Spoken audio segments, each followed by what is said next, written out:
যতদিন পর্যন্ত জমিনে একজন জিকিরকারী থাকবে ততদিন কিয়ামত হবে না। আল্লাহকে ডাকছে এমন একজন ব্যক্তিও যদি বাকি থাকে ততদিন পর্যন্ত কিয়ামত হবে না। আল্লাহর প্যারা হাবিব বলেন, লা তাকুমুস সাআতু হাত্তা ইয়াকুলু ফিল আরদি আল্লাহ আল্লাহ। আমার নবী বলছেন ততক্ষণ পর্যন্ত কিয়ামত কায়েম হবে না যতক্ষণ পর্যন্ত একটা ব্যক্তি আল্লাহ আল্লাহ ডাকার মতো একজন প্রাণী থাকবে, একজন ব্যক্তি থাকবে, ততক্ষণ কিয়ামত হবে না। এমনকি ইসরাফিল আলাইহিস সালাম সিংহা নিয়ে দাঁড়িয়ে আছেন, ফুঁক দিবে। উনি ফুঁক দেওয়ার সাথে সাথে সব কিছু দুনিত পশমের মতো, রঙিন পশমের মতো উড়বে। পাহাড়সমূহ, পর্বতসমূহ।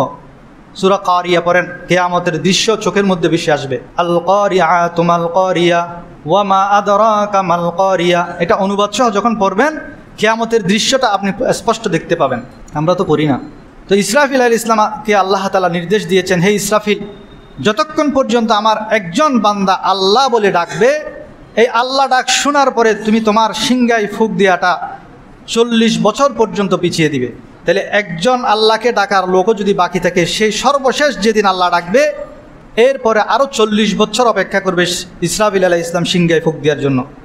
তাহলে সবচেয়ে বড় মুসিবত হলো সেই কিয়ামত। সেই কিয়ামতের মুসিবত, সবচেয়ে বড় মুসিবত আল্লাহর জিকিরের কারণে দূরীভূত হয়ে যায়। এই যে গরম পড়া, বৃষ্টি পড়া, বন্যা হওয়া, অতিবৃষ্টি, এগুলো তো ছোট মুসিবত। সবচেয়ে বড় মুসিবত আল্লাহর জিকির দ্বারা দূর হয়ে যায়। সেজন্য আমরা যখনই কোনো মুসিবতে পড়ব তখন আমরা আল্লাহকে স্মরণ করব। ফাজকুরুনি আযকুরুকুম। আল্লাহ তাআলা বলছেন তোমরা আমাকে স্মরণ করো, আমি তোমাদেরকে স্মরণ করব।